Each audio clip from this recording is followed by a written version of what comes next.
개그우먼 정선희 씨가 남편이 불행하게 죽고 난 다음에 굉장히 고통스러운 날들을 보내었습니다. 그렇게 힘든 날들을 보낼 때 이 정선희 씨에게 번역이 의뢰된 책이 한 권 있었는데 그 책이 하루 세 줄 마음 정리법이라고 하는 책입니다. 일본인 고야바시 히로유키라고 하는 교수의 글이었는데 이 사람의 글이 이 정선희 씨에게 도착해서 번역해달라고 하는 부탁을 받으면서 내가 이걸 해야 되나라는 고민을 했었는데 정선희 씨는 이 책을 번역하면서 자신의 그 정리되지 않은 마음들이 정리될 수 있었고 그 고통을 이겨나갈 수 있었다고 그렇게 이야기하는 것을 볼 수가 있습니다. 히로유키 교수는 일본에서는 자율신경 분야의 제1인자라고 얘기할 정도로 그 뛰어난 의학자인 것을 볼 수 있습니다. 자율신경은 사람의 생명활동과 관련된 중요한 시스템이라고 얘기하면서 이유 없이 아프고 맥없어지고 힘들어지고 컨디션이 다운되는, 그래서 불면증에 시달리고 하는 그런 이유들이 결국 자율신경계의 균형이 깨질 때 일어나는 증상들이다, 이렇게 이야기를 합니다. 어쨌든 그는 자율신경의 조절을 위해서 그의 많은 생애를 거기에 바쳤는데 어떻게 하면 우리가 자율신경 회로를 스스로 끌 수 있을까, 켤 수 있을까, 이걸 연구하면서 그는 여러 가지 방법들을 고안했다고 얘기합니다. 음식을 통해서, 운동을 통해서, 혹은 어떤 명상법을 통해서, 호흡법을 통해서 어떻게 하면 우리의 마음을 다스릴 수 있는, 소위 마음을 안정시킬 수 있는 그 자율신경의 회로를 끄고 켤 수 있는 방법들을 그 고야바시 히로유키라는 교수가 연구했다는 것이죠. 그리고 그가 최종적으로 종착역에 도착한 부분이 바로 이 하루 세 줄 일기 쓰기라고 하는 부분이었습니다. 하루 세 줄 일기 쓰기. 그는 이 책에서 그런 얘기합니다. 우리에게 가장 안 좋은 일들이 무엇인가? 그래, 안 좋은 일, 어쩌면 그것에 대해서 컨디션이 좋지 않았던 일들, 이것들을 중심으로 해서 한 줄로 자기 마음을 표하고, 두 번째는 가장 좋았던 일, 그리고 기뻤던 일, 감동적이었던 일, 두 번째 줄로 다시 쓰고, 세 번째는 내일의 그 목표나 혹은 가장 관심 갖고 있는 그 관심사들을 기록함으로 세 줄의 일기를 써보라는 것이죠. 결국 세 줄의 일기를 통하여서 자기의 마음을, 자기의 감정을 정리해보고 균형 잡아가는 그러한 일들이 결국 사람들에게 정말 좋은 효과적인 도구가 되고 있는 것들을 이야기합니다. 그런 자신 있게 말합니다. 세 줄 일기를 쓰면 흐트러진 감정을, 자율신경을 바로잡히게 되고, 그리고 심신이 안정되게 된다고 그 히로유키 교수는 그 책에서 이야기하는 걸 볼 수가 있습니다. 이와 비슷한 이야기들이 많이 있습니다. 세상에는 감정일기라고 하는 책도 있어요. 그래서 감정의 일기를 적어보도록 만드는 것들이 있고, 또 어떤 우리 한국에서 나온 한국 심리학자들의 책에는 행복일기라고 하는 그런 타이틀로 사람들의 자기들의 행복을 극대화시키는 글을 적어보는 것으로 삶을 바꾸는 일들도 하고 있는 걸 볼 수가 있습니다. 그리스도인은 어떤 노력을 하고 있습니까? 정말 예수 믿고 있는 나는 어떤 삶의 안정을 위해서 어떤 노력을 기울이고 있는가? 어쩌면 이런 일기들이 나오기 전에 그리스도인들은 말씀 묵상이라고 하는 좋은 도구를 통해서 말씀을 통하여 자기 자신을 비춰보고 적용해보고 그것들을 적어보는 그런 일들이 정말 오래전부터 있어 왔습니다. 그래서 그리스도인들에게 진짜 이 도구가 있으면, 말씀을 통해서 자기 자신을 살펴보고 말씀을 통해서 자기 자신에게 적용하여서 기록할 수 있다고 한다면, 아마 히로유키 교수가 얘기하고 있는 이것 말고도 훨씬 더 뛰어나게 우리의 영적 감각을, 우리의 인격적 감각을 새롭게 할 수 있는 능력들이 저는 분명히 있다고 생각합니다. 신앙적으로 이것들을 적용하여서 하는 교회들도 있습니다. 선한목자교회는 그 유기성 목사님이 동행일기라고 하는 그런 제도를 도입해서 모든 훈련에 모든 교인들이 이 동행일기를 쓰도록 만들고 있는 것을 볼 수 있는데, 동행일기를 통하여서 내가 예수님과 동행하고 내가 말씀과 동행하는 것들을 확신하며 진짜 예수 닮은 꼴로 변화해 간다고 그 유기성 목사님은 자신 있게 이야기하는 걸 들어볼 수 있었습니다.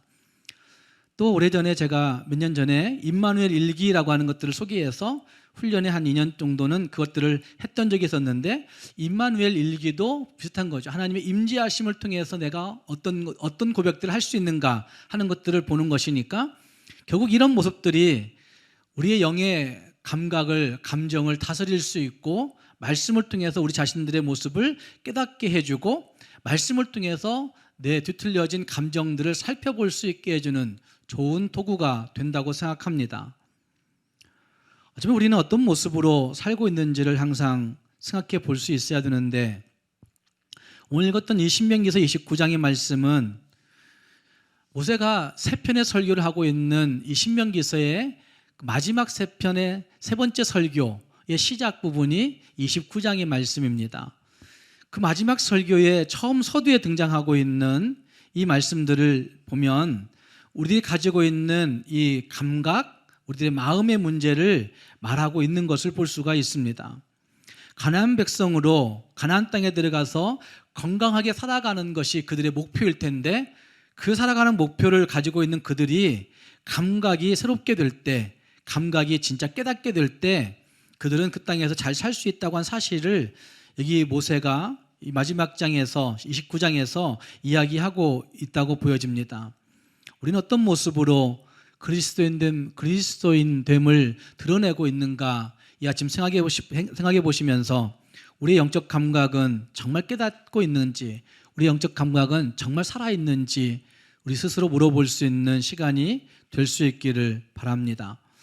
먼저 함께 읽은 말씀을 통해서 볼 때 보고 듣고 느낀 그것들을 종합해서 깨닫는 마음, 깨닫는 감각이 있어야 합니다.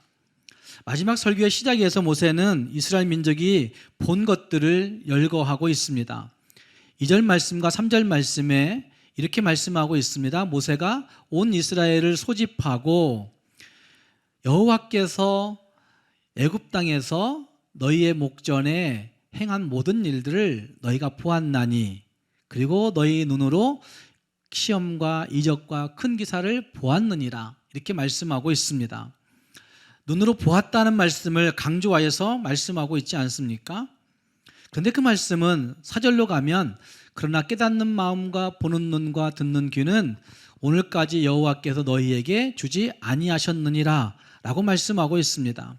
그러니까 2절 말씀부터 말하고 있는 그 눈으로 보았다라고 하는 말씀이 단순히 보는 것, 단순히 듣는 것, 이것과 관련되어 있지 않다는 사실을 4절이 이야기하고 있습니다. 그것보다는 보고 듣고 느낀 것들을 통해서 제대로 깨닫고 있느냐, 제대로 보고 있느냐, 제대로 알고 있느냐 하는 것을 말씀하기 위해서 너희가 너희의 눈으로 보았다, 너희가 보았지 않았느냐, 이렇게 강조하고 있다고 할 수 있습니다. 실제로 이스라엘 백성들은 애굽 땅에서 하나님이 행하신 그 놀라운 기적의 역사를 보았습니다. 애굽에 내린 10가지의 재앙들, 아니 10가지보다 더 되는 그 많은 재앙들을 직접 보고 느끼고 그리고 체험했습니다. 그 기적의 역사 가운데에서 애굽 사람들이 자기들이 신처럼 여겼던 그 애굽의 나일강이 마실 물이 피로 변하는 일들을 보면서, 또 자기들이 신처럼 여겼던 개구리가 자기들의 삶을 파괴시키는 일들을 경험하면서, 자기들이 신처럼 여겼던 메뚜기가 자기의 밥상에 뛰어 올라와 결국은 자기의 삶들이 망가지는 일들을 경험할 때에 깊은 탄식하는 일들을 이스라엘 민족들은 보았었고, 뿐만 아니라 이스라엘 민족은 애굽 사람들이 그것들을 경험하면서 그래, 네가 믿는 하나님은 모든 신 중에 신이야, 하나님이 진짜 신이야, 이렇게 고백하는 고백들도 아마 들었을 것입니다. 뿐만 아니라 애굽 땅에 살고 있는 이스라엘 민족들은 그 재앙에서 하나님이 자유롭게 해주시고 그 재앙을 당하지 않도록 평강 주시고 은혜 주심으로 말미암아 이스라엘 민족이 하나님을 향하여 노래 부르는 함성들도 그들은 들었을 것입니다. 또한 하나님께서 그들에게 주신 생명의 은혜, 물질의 채움, 질병의 나음, 이 모든 것들을 친히 맛보며 살아갔다는 말입니다. 그뿐만이 아닙니다. 그들은 광야 40년 가장 최근까지도 그 40년을 지나가면서 5절이 말하는 것처럼 몸의 옷이 낡아지지 아니하고 발의 신이 헤어지지 아니하는 그런 은혜를, 기적을 경험하였습니다. 어떻게 그런 일들이 있을까 하지만 어쨌든 그들은 이런 은혜를 경험하며 살아갔다는 말씀이죠. 그리고 그 다음 말씀들을 보면 전쟁을 할 때에도 7절 말씀에 헤스본 왕 시온과 바산 왕 옥이 그들을 향하여 전쟁을 걸어왔을 때에도 하나님이 어떻게 승리를 주셨는지를 그들은 구체적으로 직접적으로 경험하며 체험하였다, 보았다 말씀하고 있는 것입니다. 그럼에도 불구하고 4절 말씀에 그들은 깨닫는 마음과 보는 눈과 듣는 귀가 있지 않았다, 이렇게 말씀합니다. 어쩌면 이 구절 잘 해석해야 되는 구절입니다. 여호와께서 너희에게 주지 아니하셨느니라 라고 하는 그 말씀 때문에, 그래 하나님이 주지 않았는데 어떻게 볼 수 있어? 하나님이 주지 않았는데 어떻게 깨달을 수 있어? 이렇게 해석하는 어리석은 자들이 있습니다. 이것은 이스라엘의 무감각함을 강조하기 위해서 사용하고 있는 강조어법이 사용된 구절이라고 해석을 할 수 있습니다. 히브리식의 표현에 이런 구절들이 많이 있다고 합니다. 그래서 이 구절은 히브리 민족의, 이스라엘 민족의 정말 감각 없음을 지적하고 있는, 반어법을 사용하면서 그걸 지적하고 있는 강조어법에 해당된다는 말입니다. 이 말은 출애굽을 통하여 보여주신 하나님의 구원의 역사를 똑바로 보는, 제대로 보는 안목이 없었다라고 말씀하고 있습니다. 그러면 눈을 들어서 보았다면 그 속에서 보여진 것 속에서의 진짜 의미를 발견했어야 되는데, 귀를 열어 들었다면 그 소리 속에서 진짜 들어야 될 소리를 들었어야 되는데, 그들은 그 하나님의 은혜를 바르게 듣지 못하고 보지 못하고 그 은혜를 인식하지 못했다고 말씀하고 있는 것입니다. 이 말씀은 29장 18절과 19절 말씀에서도 그들의 감각 없음이 드러나고 있습니다. 너희 중에 남자나 여자나 가족이나 지파나 오늘 그 마음이 우리 하나님 여호와를 떠나서 그 모든 민족의 신들에게 가서 섬길까 염려하며 독초와 쑥의 뿌리가 너희 중에 생겨서 이 저주의 말을 듣고도 심중에 스스로 복을 빌어 이르기를 내게는 평안이 있으리라, 이렇게 얘기한다는 거예요. 왜 그렇게 얘기하느냐? 독초와 쓴뿌리가 그들 마음에 생김으로 말미암아 하나님이 말씀하시는 것들을 제대로 느끼지 못함으로 말미암아서 저주의 일들이 그들에게 닥칠 때에도 스스로 복을 빌고, 저주의 일들이 닥쳐오는데도 불구하고 우리는 괜찮을 거야, 이렇게 얘기한다는 말이죠. 19절에 거기 말씀에 그런 말씀이 있어요. 젖은 것과 마른 것이 멸망할지라도, 젖은 것과 마른 것이 의미하는 것은 우상 숭배하는 일들을 이야기하는 것으로 해석하는데, 우상 숭배하는 일들이 멸망할지라도 나는 평안해, 이렇게 얘기한다는 말이죠. 저주의 말을 들으면서도 괜찮다, 우상 숭배의 이야기들을 들으면서도 평안해, 이렇게 얘기하는 것들은 결국 그들의 마음이 독초와 그 쑥의 뿌리로 표현되고 있는 마음의 이상이 생겨서, 감각의 이상이 생겨서 깨닫지 못함으로 말미암아 이런 일들이 벌어지고 있다는 것입니다. 영적으로 무감각해진 사람들의 모습들을 우리가 보고 있는 것인데, 마음으로 깨닫지도 못하고 눈으로 보지도 못하고 귀로도 듣지 못하는 영적 장애의 모습들을 우리는 여기에서 보고 있는 것입니다. 감각 없는 것은 어쩌면 신명기의 시대의 모습들이라고도 할 수 없을 것입니다. 어느 한 시대의 모습이 아니고 이스라엘 민족의 전체 시대 가운데 있었던 모습인 것을 볼 수 있습니다. 시대마다 있어져 왔고, 그리고 신약시대에도, 심지어는 신약시대에도 예수님 말씀하실 때에도 보면 그들의 감각 없음을 지적하고 있는 말씀들이 등장합니다. 저와 여러분의 시대는 진짜 감각이 있는 시대입니까? 요즘 우리 시대는 감각이 있다고 느끼는 사람들이 많을 겁니다. 얼마나 사람들이 감각이 예민한지, 아니 목사님 왜 그런 얘기를 하느냐고 하실 분도 있을 겁니다.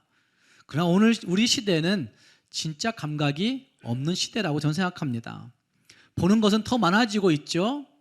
정말 많은 영상물들을, 정말 많은 것들을 접하고 있습니다. 뿐만 아니라 우리의 오감은 미각도, 후각도, 청각도, 촉각도, 그리고 시각도 정말 이렇게 발달된 적은 없을 정도로 정말 별의별 것들을 다 느끼며 살고 있습니다. 그런데 문제는 그 모든 것들을 자기 중심적으로 보고 자기 중심적으로 듣고 자기 중심적으로 느끼고 있다는 데 문제가 있습니다. 보고 싶은 것만 보고 듣고 싶은 것만 보고 듣고 느끼고 싶은 것만 느끼는 그런 일들이 있습니다. 다른 사람의 이야기들을 듣지 않고 다른 사람의 형편을 보지 않고 다른 사람의 느낌에는 관심이 없습니다. 자기 중심적으로 치우치고 있는 우리 시대의 모습은 하나님이 보실 때 너희는 보기는 보아도 깨닫지 못하는구나, 듣기는 들어도 알지 못하는구나 라고 말씀하시는 시대가 아닐까라고 생각합니다. 이사야서 6장 9절 말씀에도 하나님은 선지자를 통해서 말씀합니다. 너희가 듣기는 들어도 깨닫지 못할 것이요 보기는 보아도 알지 못하리라. 이 말씀이 예수님 당시에 예수님이 말씀하시는 마태복음 13장 13절 말씀과 14절 말씀에서도 반복되고 있습니다. 그러므로 내가 그들에게 비유로 말하는 것은 그들이 보아도 보지 못하며 들어도 듣지 못하며 깨닫지 못함이니라. 성경에 왜 이렇게 비유가 많으냐? 우리가 듣지 못할 것이기에, 우리가 깨닫지 못할 것이기에 이렇게 말씀하고 있는 거죠. 14절 말씀에서는 이사야의 예언이 그들에게 이루어졌으니 너희가 듣기는 들어도 깨닫지 못할 것이요 보기는 보아도 알지 못하리라. 반복하여 말하고 있습니다. 한 번만 말씀하시는 것이 아니라 성경에서 신명기서에서 줄곧 말씀하고 있고 선지서와 복음서에서도 계속해서 말씀하고 있다고 한다면 하나님은 인생들에게 정말 깨닫지 못하는 마음, 진짜 보지 못하는 눈, 진짜 듣지 못하는 귀에 대해서 계속해서 지적하고 있는 것이라고 할 수가 있다는 말입니다. 역으로 생각해 보시면 이것은 정말 느끼는 감각의 중요성을 진짜 보아야 할 것들을 보고 들어야 될 것을 듣는 감각의 중요성을 말씀하고 있는 부분이라고 할 수도 있다는 말입니다.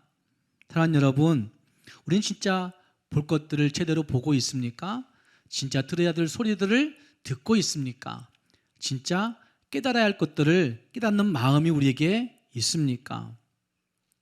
보는 눈이 없을 때 우리는 하나님과 함께하는 그 영광의 모습들을, 영광의 순간들을 의심으로 바꾸어서 의심의 구렁텅이에 빠질 때도 있는 것을 볼 수 있습니다.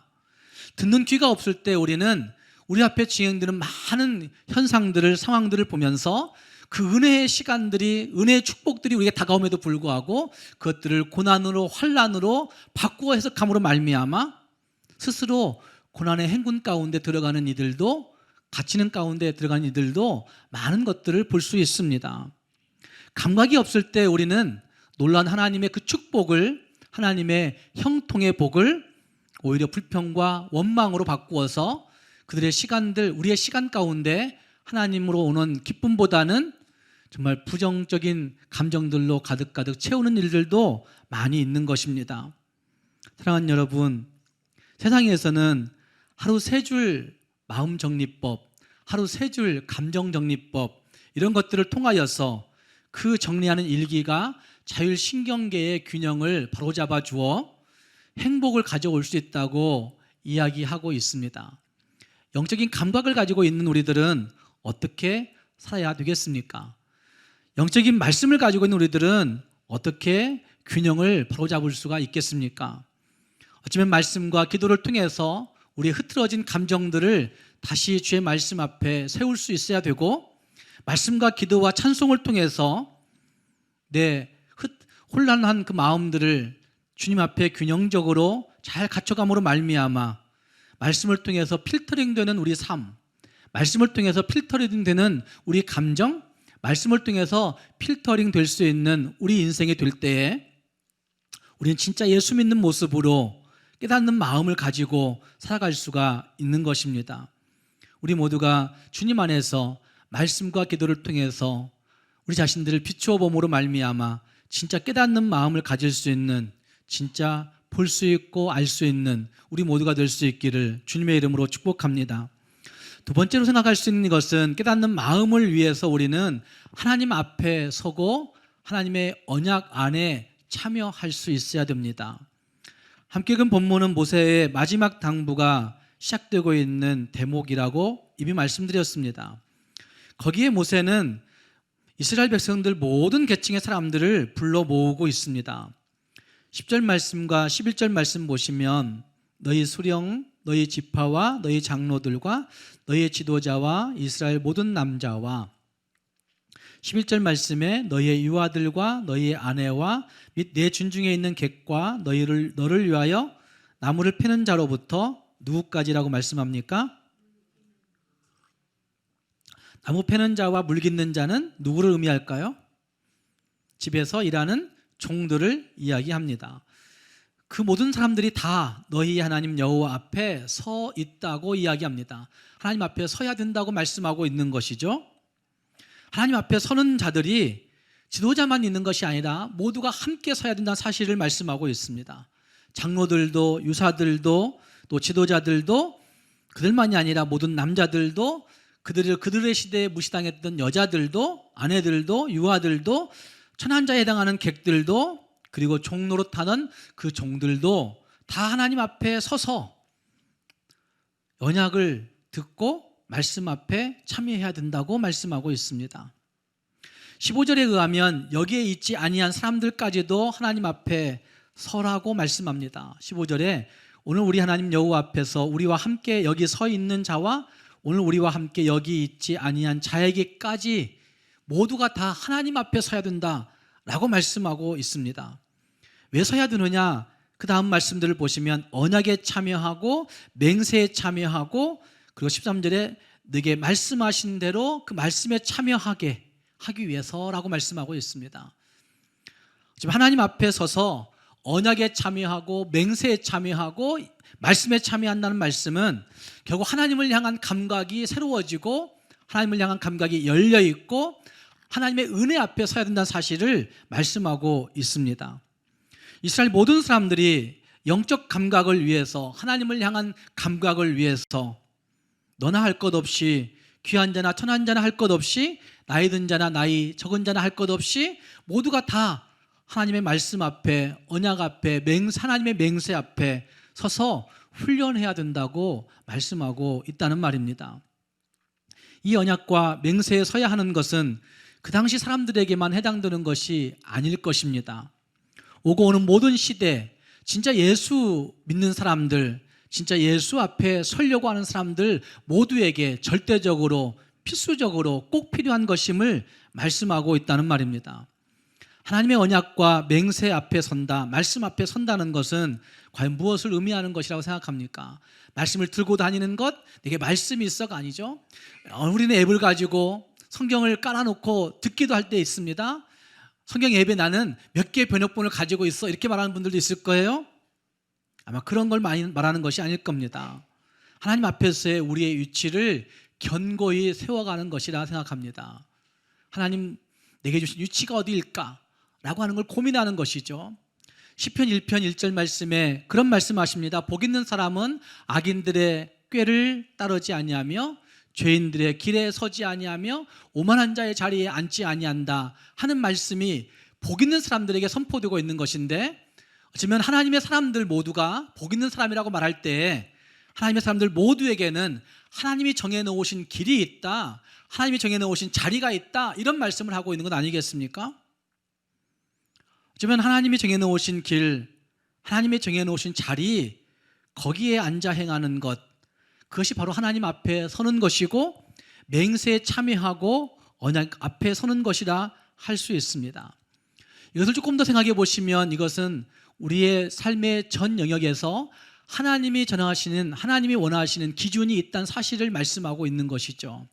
하나님의 기준, 하나님이 기준되는 기준이 있다고 말하고 있는 겁니다.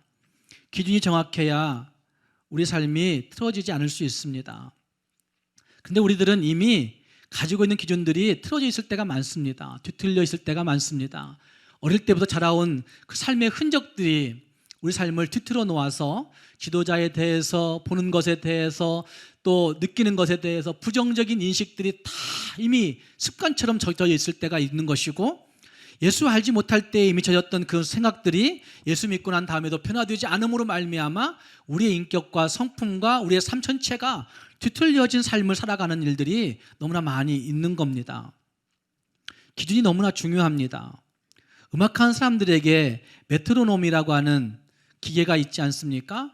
메트로놈은 음악이 작곡될 때 보통 빠르기, 조금 빠르기, 조금 느리게 이런 것들이 있다고 한다면 메트로놈의 보통 빠르기의 기준을 딱 정해놓으면 메트로놈이 찰칵찰칵 움직이면서 그 찰칵찰칵 소리에 맞춰가지고 연주하다 보면 가장 좋은 음악을 연주할 수 있는 거죠. 가장 좋은 노래를 작곡가가 원하는 기준에서 부를 수가 있는 거죠. 메트로놈은 음악하는 사람들에게서 꼭 있어야 되는 기준이라고 말할 수 있습니다. 또 한 가지의 기준이 있는데 그것은 튜닝하는 겁니다. 요즘은 튜닝 기계들이 좋은 것이 많이 나와 있지만 그래도 오케스트라를 할 때는 오케스트라에 제일 바이올린 수석 주자가 지휘자가 나오기 전에 들어가서 전체 악기의 음의 피치를 정해주지 않습니까? 그 사람의 그 바이올린이 절대적 기준이 되는 거예요. 그 음악에 있어서는 그 사람이 틀렸느니 어쩐느니 이건 말할 필요가 없는 거예요. 그 사람이 가지고 있는 그 바이올린의 소리가 절대 기준이 되어서 그 소리의 모든 악기가 다 맞추는 겁니다. 다 맞추는 겁니다. 이 튜닝을 거부하면 그 음악을 연주할 수가 없는 거죠. 하나님을 믿고 영적 삶을 살아간다는 것도 저는 이와 같다고 생각합니다. 기준이 분명히 있고 그 기준에 따를 때 진짜 영적 감각이 있는 하나님의 사람이 되어지는 겁니다. 그 감각이 뒤틀려 버리면 튜닝을 거부한다거나 메트로놈을 거부한다고 한다면 그 감각은 기준이 잘 되어 있는 것 같아도 잘못된 기준을 따라서 뒤틀려진 혼돈을 일으키는 모습들이 종종 있는 것입니다. 하나님 앞에 서 있을 때 감각이 살아있을 수 있다는 말입니다. 틀어진 것도 발견할 수 있고 잘못된 것도 느낄 수 있고 기준이 확실할 때 우리의 판단이 하나님의 말씀의 기준 앞에서 바르게 세워질 수 있다는 말입니다. 오래전에 성경 공부를 같이 했던 중년의 남성이 있었습니다. 이분은 여수에서 잠수하던 사람이었습니다. 잠수해서 군대도 잠수하는 그런 직종으로 갔다 왔고 평생 여수 그 섬 쪽에 살면서 돌산섬에 살면서 잠수로 돈을 벌고 살아갔던 사람이었던 거죠. 젊을 때는 꽤 잠수를 잘해서 많은 돈을 벌었습니다. 자연 해산물들을 채취하여서 그걸 통해서 많은 돈을 벌었던 사람이었는데 어느 날 한 번의 실수로 말미암아 이 사람이 하반신 마비가 되었습니다. 그 수압을 중간중간 오면서 다 걸러내면서 나오지 않습니까? 몸에 있는 질소들을 배출하여서 나와야 나중에 나오고 나서 잠수병이라는 게 안 걸리죠. 그걸 대부분의 해녀들이 대부분의 잠수한 사람들이 다 무시하고 올라온다고 합니다. 그래서 그 여수 쪽에 그 애양원 병원이 이 어깨 수술 이런 관절 수술에 유명한 이유가 그런 잠수하는 해녀들 잠수부들이 뼈가 다 망가져 있는 거예요. 그래서 이분도 그 올라오다가 한 번 방심함으로 말미암아 이 사람은 척추가 막 문제가 생겨버린 거예요. 그래가지고 이 사람이 하반신 마비가 되어버린 겁니다.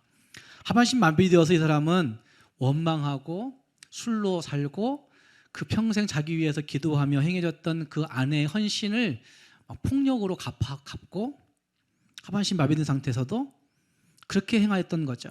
그러다가 바다 보기 싫다고 물 보기 싫다고 이래가지고 화순에 와서 산 보면서 살겠다고 화순에 오게 되었어요.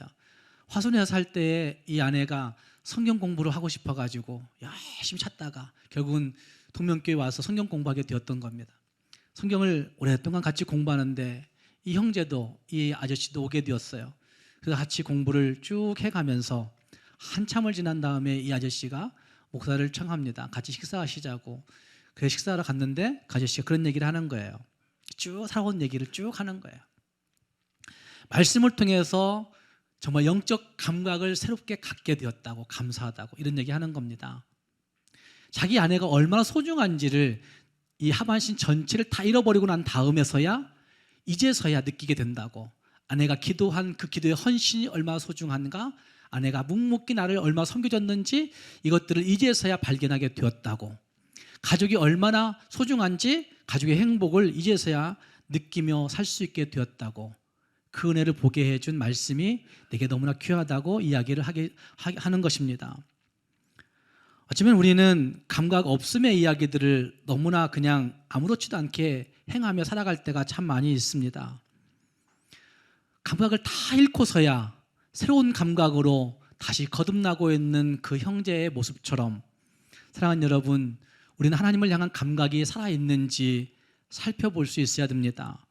하나님을 향한 마음이 진짜 깨달아지고 있는지, 진짜 보아야 될 것들을 제대로 보고 있는지, 진짜 제대로 듣고 알고 있는지 우리를 살펴볼 때, 정말 그것들을 느끼고 제대로 발견하게 될 때 우리 하나님으로부터 오는 온갖 좋은 것들을, 온갖 아름다운 것들을, 온갖 선한 것들을 분별하면서 진짜 감사하고 기뻐할 수 있게 되는 것입니다. 사랑하는 여러분, 하나님을 향한 감각, 하나님의 말씀 앞에 서서, 하나님의 언약 앞에 서서, 하나님이 우리에게 맹세하신 그 맹세 앞에 서서 그 말씀을 통하여 우리에게 가장 좋은 것이 예배되어 있음을 확신하면서 하나님을 향한 감각이 살아있고 하나님을 향한 마음이 항상 깨달음이 있는 복된 성도들이 될 수 있기를 주님의 이름으로 축복합니다. 기도하겠습니다.